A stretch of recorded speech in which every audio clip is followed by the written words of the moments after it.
काय शंका केलेली होती की अंतकरण अधिष्ठान चैतन्य जे आहे त्या अंतकरण अधिष्ठान चैतन्याला साक्षी म्हणावं असे वेदांती म्हणतात। हा मग अंतकरण अधिष्ठान चैतन्याला जर तुम्ही साक्षी म्हटलं आणि तुम्ही त्या साक्षीचा ऐक्य सांगायला लागले कुणाशी ब्रह्माशी, पण मग अंतकरण अधिष्ठान चैतन्य त्याला जर साक्षी म्हटलं तर मग अंतकरण किती आहेत? अंतकरण किती आहेत? अनेक आहेत। आणि मग अंतकरण जर अनेक आहेत तर अनेक अंतकरणाचं अधिष्ठान चैतन्य सुद्धा किती झाले? अनेकच झाले का नाही? म्हणजे जसं जीवावर अनेकत्व येत होतं तसं साक्षी सुद्धा काय यायला लागलं? अनेकत्व यायलाच लागलं। मग अनेकत्व धर्माने युक्त अशा साक्षीचं एकत्व धर्माने युक्त अशा ब्रह्मशक्य होईल का? होत नाही अशी त्यांनी काय केली होती? शंका केली होती। तर त्या शंकेचं आता समाधान सांगतात बघा। अंतकरण अधिष्ठान चैतन्याला साक्षी म्हणावं, ती अंतकरणे अनेक असल्यामुळं साक्षीवर अनंतत्व आलंच। मग अनंतत्वाचा एकत्वाशी काय आहे? विरोध आहे। म्हणून त्या अनेक साक्षीचं एक ब्रह्माशी एकत्व घडत नाही अशी शंका केली होती। शंका लक्षात आली? पण मग तिचं समाधान आता असं आहे, समाधान सांगतात तिचं त्या शंकेचं। या काय समाधान सांगतात बघा की व्यापक चैतन्याच्या म्हणजे ब्रह्माच्या ज्या कल्पित भागाला अंतकरण उपाधी आहे त्या भागाला साक्षी अशी संज्ञा आहे। म्हणजे साक्षीचा भेद हा उपाधिकृत आहे। साक्षीचा भेद कसा आहे? उपाधिकृत आहे, वस्तुगत भेद नाही, म्हणजे वास्तव भेद नाही। उपाधीनं जो भेद निर्माण केला, साक्षीमध्ये जो भेद निर्माण झाला तो कशामुळे निर्माण झाला? उपाधीमुळे भेद निर्माण झालेला आहे, तो वस्तुगत नाही। म्हणून साक्षी एकच आहे, कारण ब्रह्म सावयव नाही। उपाधिकृत भेद जरी असला तरी वस्तुगत भेद नसल्यामुळं ब्रह्माशी एकत्व घडण्याला काही हरकत नाही। असं पहा की निरवयव आकाश सर्वत्र व्यापक आहे, त्यातील 50 घटात असणाऱ्या व्यापक आकाशाचा प्रत्येक भागाला घटाकाश अशी संज्ञा आहे। ती घटाकाशे घटाच्या उपाधीनं भिन्न भिन्न जरी असली तरी व्यापक महाकाशावर भिन्न नाही, ते महाकाश रूपच आहे। त्याप्रमाणे अनेक अंतकरणाच्या उपाधीनं साक्षी भिन्न भिन्न भासत असले तरी त्यांचे ब्रह्माशी ऐक्य होण्याला हरकत नाही। कळलं का? कळलं का नाही? नाही कळलं? खळा घ्या। ब्रह्म कसं आहे? ब्रह्मचैतन्य हे व्यापक आहे। हे ब्रह्मचैतन्य सर्वत्र व्यापक आहे का नाही? की ब्रह्म फार मोठा आहे। ब्रह्म त्या ब्रह्माच्या एका अंशावर एका भागावर जग आहे। हे जग आहे, हे काय आहे? हे जग आहे एवढं। आणि त्या जगामध्ये हे चैतन्य तर सगळीकडे व्यापक आहे का? मग सगळीकडे व्यापक आहे म्हटल्यानंतर जगात पण काय व्यापक आहे? आता इथं पण व्यापक चैतन्य आहे आणि त्या जगामध्ये असे हे जीव आहे।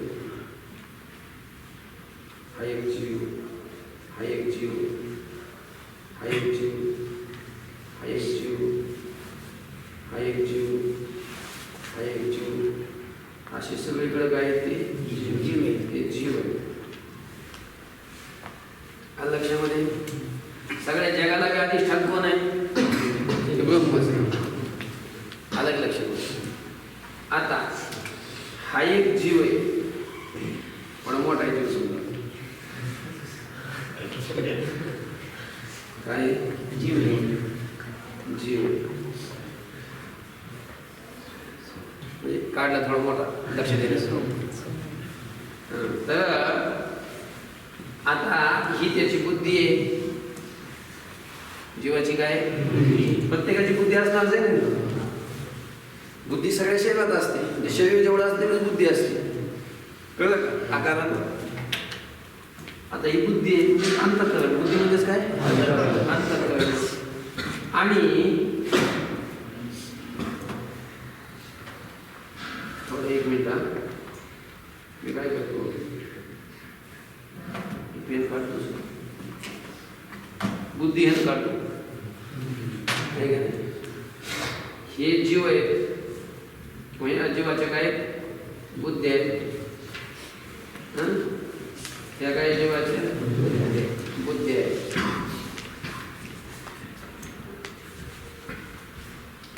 मग आता प्रत्येक बुद्धीला अधिष्ठान काय आहे चैतन्य सगळं म्हणत आहे.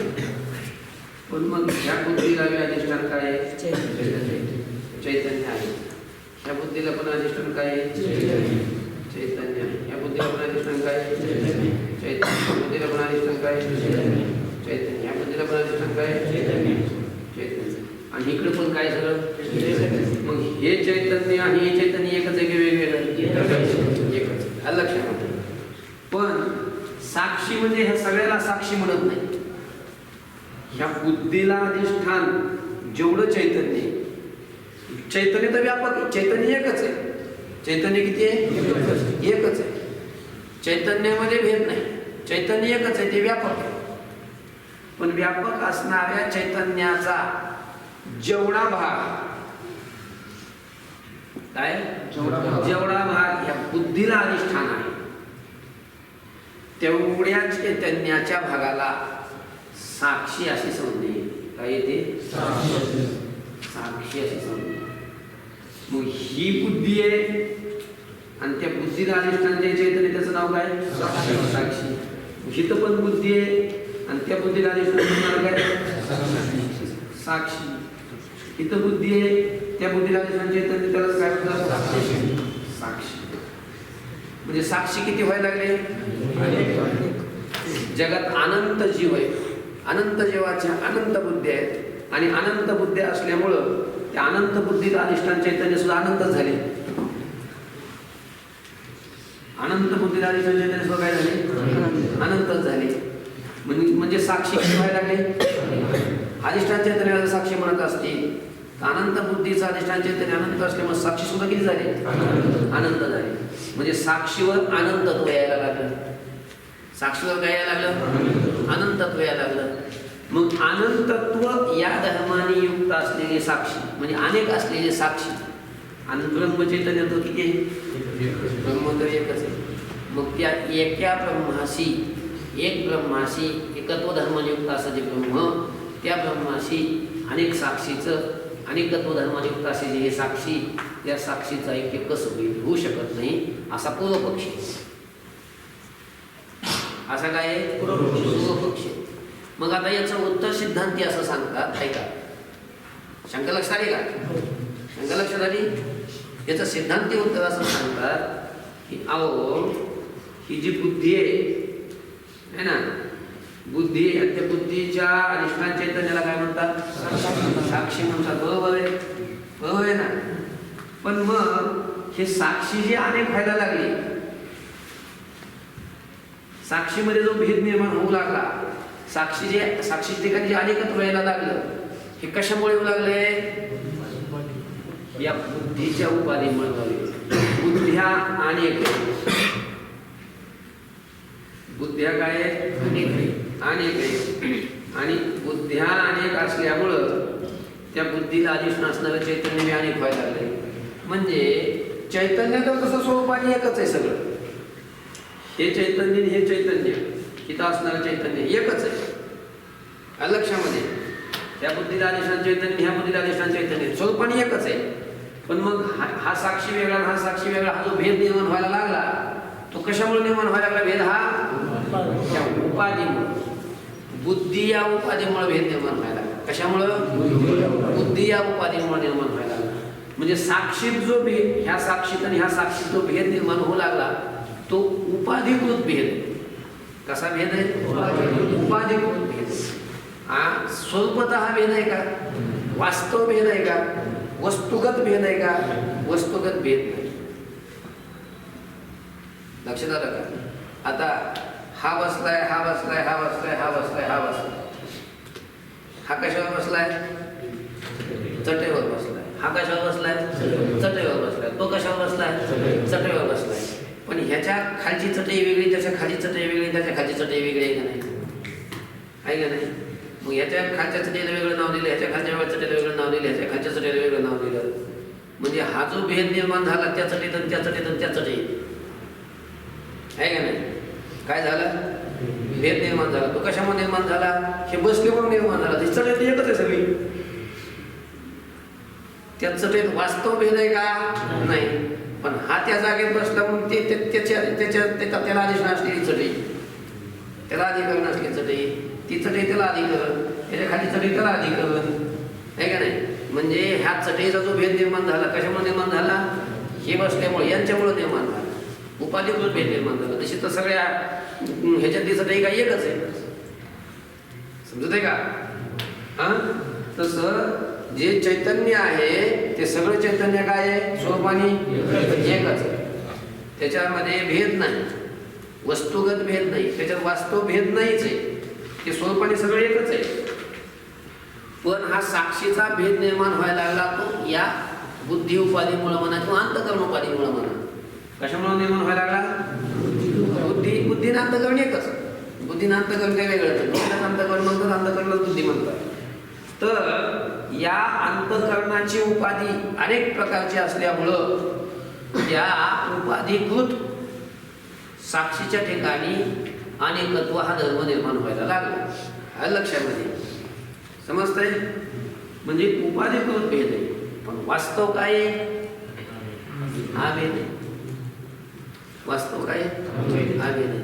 त्यामुळं उपाधिकृत भेद हा खरा नसतो. उपाधिकृत भेद हा कसा नसतो? खरा नसतो. आणि खरा भेद नाहीच आहे, खरा भेदच आहे.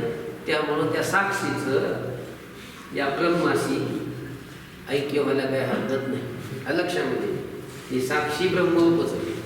हा लक्षामध्ये जसं समजा आता महाकाश म्हणजे व्यापक असलेला आकाश, त्याला काय म्हणतात? महाकाश. आणि गाडगे आणले समजा 50 गाडगे, एक एवढं एक एवढं एक एवढं असे मोठे लहान मोठे सगळे गाडगे आहेत. असे 50 गाडगे आहेत लहान मोठ्या आकाराचे.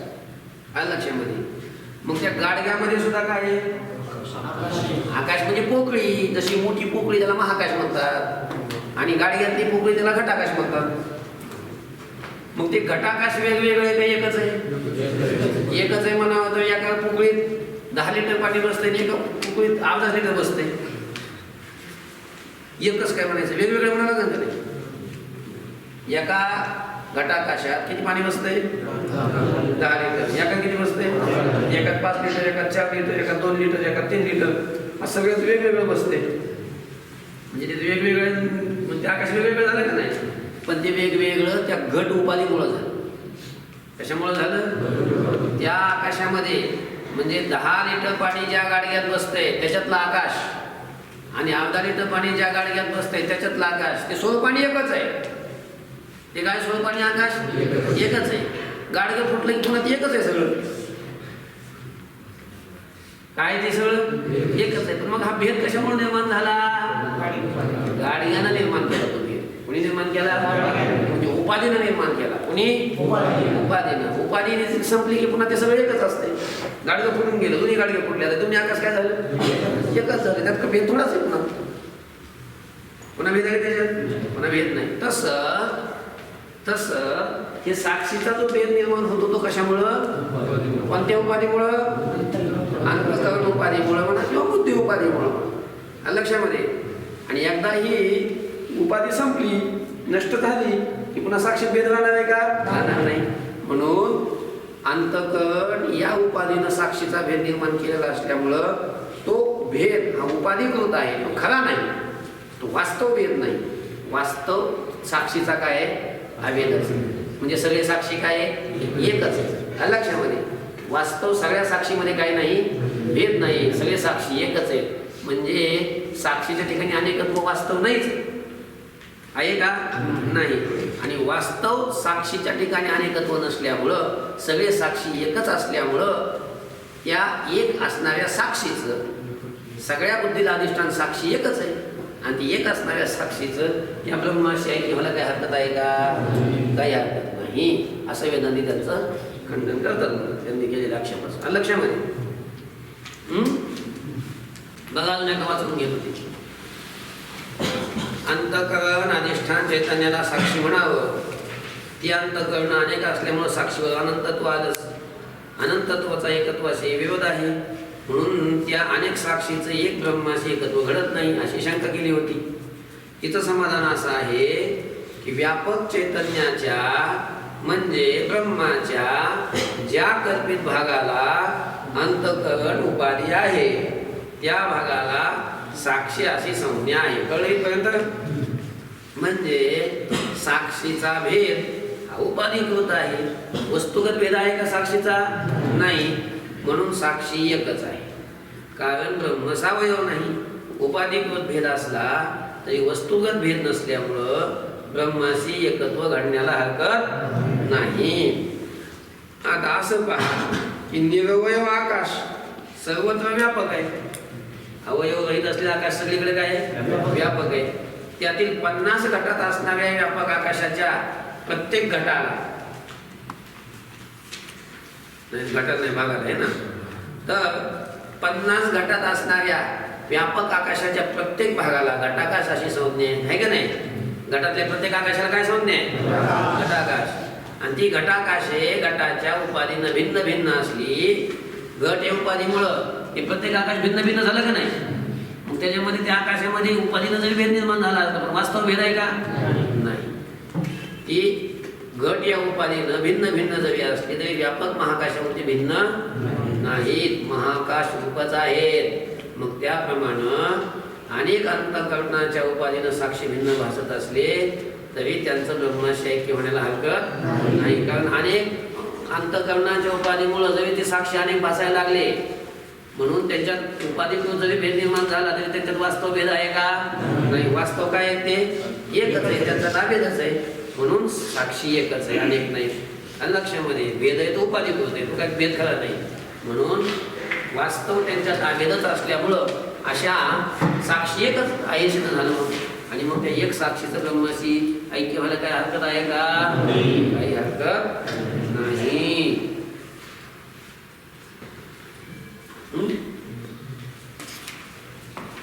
बघा, आता त्याने अजून एक शंका केली होती. त्यांनी म्हणजे कोणी? पूर्व पक्षीने शंका तुमच्या लक्षात आहे का?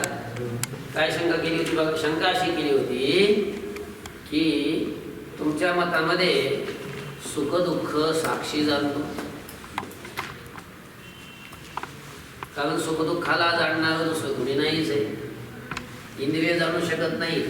इंद्रिय फक्त शरीराच्या बाहेर असणाऱ्या पंचभूताचं कार्य असणाऱ्या विषयांना काय करतात? त्यातही पण आपल्या आपल्या विषयांना जाणतात. इंद्रिय हात अंतःकरणालाही जाणत नाहीत आणि हात असलेल्या अंतःकरणाच्या ठिकाणी असलेल्या सुखदुःखांनाही जाणत नाहीत. आणि अंतःकरण सुद्धा जाणत नाही सांगितलं होतं. अंतःकरणाची वृत्ती सुद्धा अंतःकरणाला जाणत नाही आणि सुखदुःखाला जाणत नाही सांगितलं होतं, हे की नाही? म्हणून सुखदुःख साक्षी भाष्य आहेत, म्हणजे सुखदुःखाला साक्षी जाणतो असं पूर्वपक्ष बोलत होता. लक्षामध्ये. पण मग आता वेदांती काय म्हणतात? हा, तुम्ही जे म्हणता ना की सुखदुःखाला इंद्रिय जाणत नाहीत, हे म्हणणं बरोबर आहे. काय? सुखदुःखाला इंद्रिय जाणत नाहीत हे तुमचं म्हणणं बरोबर आहे. पण अंतःकरणाची वृत्ती सुखदुःखाला जाणत नाही म्हणून सुखदुःखाला साक्षी जाणतो, याचा अर्थ वृत्ती जाणत नाही, केवळ साक्षी जाणतो असा त्याचा अर्थ नाही. अलग लक्षात. केवळ साक्षी अंतःकरणाच्या वृत्ती वाचून केवळ साक्षी सुखदुःखाला जाणतो असा त्या वाक्याचा अर्थ नाही. मग कसं जाणतो? मग तर त्याचा असा आहे, साक्षी हा प्रकाश स्वरूप आहे. प्रकाश म्हणजे ज्ञान स्वरूप आहे. कसं आहे? ज्ञान स्वरूप आहे. आणि अंतःकरण जे आहे हे अंतःकरण सत्वगुणाचं कार्य आहे, ते शुद्ध आहे. आणि त्या शुद्ध असलेल्या अंतःकरणाच्या वृत्तीमध्ये त्या चैतन्याचा प्रकाश असतो. चैतन्याचा काय असतो? प्रकाश असतो. कुठं? अंतःकरण वृत्तीमध्ये प्रकाश असतो. अलग लक्षामध्ये. आणि मग अंतःकरणामध्ये, अंतःकरणाच्या वृत्तीमध्ये चैतन्याचा प्रकाश आला, साक्षीचा प्रकाश आला की मग त्या प्रकाशाच्या साह्याने वृत्तीत सुखदुःखाला जाणते. कोण जाणते? अंतःकरणाची वृत्ती सुखदुःखाला जाणते. सुखदुःख ज्यावेळेला अंतःकरणात निर्माण होतात आणि अंतःकरणाची वृत्ती तिथंच असते. सुखदुःख निर्माण झाले अंतःकरणामध्ये की त्या सुखदुःखाच्या आकाराची वृत्ती होते.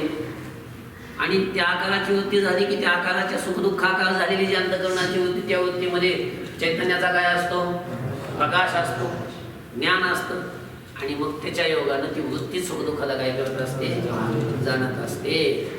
लक्षामध्ये केवळ वृत्तीही जाणत नाही, केवळ साक्षीही जाणत नाही. साक्षी कुठल्या पदार्थाला साक्षात जाणत नसतो. जाणण्याचा विकार त्याच्या ठिकाणी नसतो. ते निर्विशेष चैतन्य येते. कसं चैतन्य? त्याच्या ठिकाणी कुठलाच विशेष नाही, त्याच्यात कुठलाच विकार नाही. विकार रहित निर्विशेष असलेलं चैतन्य म्हणजे साक्षी आहे. पण त्याचा प्रकाश कुठं असतो? अंतःकरण वृत्तीत असतो. आणि त्या अंतःकरण मोठ्या प्रकाशाने युक्त असली अंतःकरण वृत्ती जाणते. म्हणजे रात्रीच्या वेळेला आपल्या घरामध्ये अंधार असतो, अंधारात पदार्थ असतात सगळे, आणि मग अंधारात ते पदार्थ आपल्याला दिसतात का? दिसत नाही. मग आपण काय करतो? लाईट लावतो. लाईट लावतो म्हणजे बटन दाबतो. बटन दाबलं की लाईट जी वीज असते ती त्या बल्बात येते का नाही? बल्बामध्ये बल्बात आली की मग त्या बल्बाचा काय पडतो? उजेड पडतो, प्रकाश पडतो. आणि मग त्या प्रकाशाच्या साह्यानं आपण सगळ्या जगात घरातल्या वस्तू पाहतो. अलग लक्षामध्ये. मग घरातल्या सगळ्या वस्तूचं प्रकाशन कोण करू लागलं? बल्ब करू लागली का लाईट करू लागली? सांगा बरं, कोण सांगते मला? घरातल्या वस्तू आपल्याला जे दिसतात म्हणजे त्या वस्तूचं जे प्रकाशन होतंय लक्षामध्ये, ते कोण करतंय? बल्ब करतंय का लाईट करतंय? समजा लाईट करते म्हणावं तर बल्ब काढून घ्या, मग बटन दाबा. बल्ब काढून घ्या, बटन दाबलं, घरातली वस्तू दिसतील का? घरातल्या वस्तूचं प्रकाशन होईल का? होत नाही. मग प्रकाशन कशामुळे? बल्बामुळे व्हायला होतं का नाही? मग असं करा, बल्ब लावा, बटन बंद करून टाका, लाईट येऊ देऊ नका इकडं. मग आता बल्ब प्रकाशन करेल का? मग लाईट ज्या वेळेला बल्बात येते, लाईट ज्या वेळेला बल्बात येते, वीज ज्या वेळेला बल्बात येते, त्यावेळेला तो बल्ब प्रकाशन करण्याकरता योग्य आणि सगळ्या वस्तूचं काय करतो? प्रकाशन करतो. बरोबर आहे का नाही? तसं ज्या वेळेला म्हणजे बल्ब जसा आहे तशी अंतःकरणाची वृत्ती आहे. आणि त्या अंतःकरणाच्या वृत्ती ज्यावेळेला साक्षीचा प्रकाश येईल त्यावेळेला ती वृत्ती त्या साक्षीच्या प्रकाशाच्या योगानं मग त्या सुखदुःखाला जाणीत असते. कुणाला जाणत असते? सुखदुःखाला जाणत असते. केवळ वृत्ती, केवळ बल्ब जसं वस्तूचं प्रकाशन करीत नाही तसं केवळ वृत्ती असेल, त्या वृत्तीचा चैतन्याचा प्रकाश नसेल, साक्षीचा प्रकाश नसेल तर केवळ वृत्ती जाणू शकत नाही. आणि मग वृत्ती नाही, नुसतं साक्षी आहे, ते तरी जाणू शकेल का? तेही जाणू शकत. म्हणून सुखदुःख साक्षी भाष्य आहेत या शब्दाचा अर्थ सुखदुःख साक्षी भाष्य आहेत. म्हणजे सुखदुःख ही साक्षीच्या प्रकाशानं वृत्ती सुखदुःखाला जाणते असा त्याचा अर्थ आहे. साक्षीचा प्रकाश वृत्तीमध्ये असतो आणि ती वृत्ती सुखदुःखाला जाणते असा त्याचा काय आहे? अर्थ आहे. कळलं का? केवळ साक्षी जाणतो असं नाही. आलं? बघा आता सुखदुःखाधिक हे ज्ञानेंद्रियाला आणि अंतःकरणाला विषय नाही. सुख दुःख ज्ञानेंद्रियाचे पण विषय नाहीत आणि अंतःकरणाचे पण विषय नाहीत असं पूर्व पक्षाचं म्हणणं आहे. त्यात ज्ञानेंद्रिय अंतःकरणाला विषय करीत नाहीत हे म्हणणं बरोबर आहे, पण वृत्ती सुखदुःखांना विषय करीत नाही म्हणून सुखदुःख साक्षीभाष्य आहेत. या वाक्याचा अर्थ साक्षी स्वतः सुखदुःख जाणतो असा नाही आहे त्याचा अर्थ. मग कसा आहे तर अंतःकरणाचा परिणाम सुखदुःख रूप होतो. अंतःकरणाचा परिणाम काय होतो? सुखदुःख होतो. म्हणजेच अंतःकरणात सुखदुःख उत्पन्न होतात. सुखदुःख अंतःकरणाच्या रूपाने परिणामाला प्राप्त होतं. काय अंतःकरण सुखदुःखाच्या रूपाने काय होतं? परिणामाला प्राप्त होतं. तेव्हा अंतःकरणाची ज्ञानरूप वृत्ती त्या सुखदुःखाला जाणते. ज्ञानरूप वृत्ती म्हणजे ज्या वृत्तीमध्ये चैतन्याचं ज्ञान आलं, प्रकाश आला, अशी ती ज्ञानरूप वृत्ती सुखदुःखाला जाणते. कळलं का? म्हणजे अंतःकरण वृत्तीत साक्षी चैतन्याचा प्रकाश असतो आणि त्या प्रकाशानं अंतःकरण वृत्ती सुखदुःखाला जाणते. असा साक्षी भाष्य पदाचा काय आहे? अर्थ आहे. वृत्ती वाचून केवळ साक्षी सुखदुःख जाणत नाही. केवळ साक्षी सुखदुःख जाणू शकत नाही. जशी केवळ राजसत्ता कोणाचं नियमन करीत नाही. नियमन करण्यासाठी कोणीतरी काय लागतो? माणूस लागत असतो. नियमन करण्यासाठी कोणत्यातरी एका व्यक्तीचा स्वीकार करावा लागतो. त्याप्रमाणे सामान्य चैतन्य जो साक्षी त्या वृत्ती वाचून कोणत्याही विषयाचं प्रकाशन करणं शक्य नाही. साक्षीचं जो प्रकाश आहे ते सामान्य चैतन्य येते आणि सामान्य चैतन्य स्वतः कोणत्याच पदार्थाचं प्रकाशन करीत नाही. त्याच्याकडून ते प्रकाशन करणं शक्य नाही. आकाशाच्या ठिकाणी घटाकाश हे नाव आणि जलग्रहण रूप कार्य प्रतीत होतं का नाही? अरे आकाशाला घट उपाधी लागला की त्याला घटाकाश नाव येतं का नाही? आणि त्याच्यात पाणी भरायचं काम होतं का नाही? आणि घट उपाधी नसला की आता बरोबर आकाशात पाणी भरता येईल का? आकाशात पाणी बरोबर ना? किती मोठं आकाश, बरोबर पाणी आकाशात भरता येतं का? भरता येतं. त्याच्यासाठी पाणी भरण्याकरता काय लागतं? उपाधी लागतो घटाचं. आणि त्याला नाव येण्यासाठी सो काय लागतो? उपाधी लागतो. मग घट उपाधी लागला की त्याला घटाकाश नाव पण येतं आणि त्यात घटात त्या आकाशात पाणी भरण्याचं कार्य पण होतं. होतं का नाही? होतं का नाही? तसं घटाच्या उपाधीनेच प्रतीत होतं. नाव पण प्रतीत होतं आणि जलग्रहण कार्य पण प्रतीत होतं. घट उपाधी वाचून घटाकाश नाव आणि जलग्रह रूप कार्य घडणं शक्य नाही. मग त्याचप्रमाणे चैतन्याला साक्षी नाव या अंतःकरणामुळेच लक्षामध्ये आणि सुखदुःखाचं प्रकाशन किंवा कुठल्याही वस्तूचं प्रकाशन हे अंतःकरणामुळेच. अंतःकरण नसेल तर जो शुद्ध साक्षी आहे त्याला म्हणजे चैतन्य आहे, शुद्ध चैतन्य आहे, त्याला साक्षी नाव येत नाही आणि ते कोणाचं प्रकाशन बी करीत. कळलं का? हे कार्य बी करीत. त्याचप्रमाणे चैतन्याला साक्षी हे नाव आणि सुखदुःख असेल अंतःकरणाचं प्रकाशन हे अंतःकरण उपाधीनच होतं. कळलं का? अंतःकरण उपाधी वाचून चैतन्याच्या ठिकाणी साक्षी हे नाव आणि अंतःकरणाचे सुखदुःखादी धर्म प्रकाशन कार्य हे होणार नाही. उपाधी वाचून फक्त चैतन्याचीच प्रतीती होते. म्हणून साक्षी कसा आहे? उपाधी नसली की मग ते चैतन्य केवळ आहे, शुद्ध आहे. मग असं जे शुद्ध चैतन्य आहे असा तो साक्षी तो ब्रह्मरूप आहे. या प्रकारे करून जीव ब्रह्माची प्रहावंताचा विषय काय आहे? सिद्ध आहे. असा ग्रंथकारांनी आपला जीव ब्रह्म ऐक्य हा ग्रंथाचा विषय काय केला? सिद्ध केला. बदल ओम शांती शांती शांती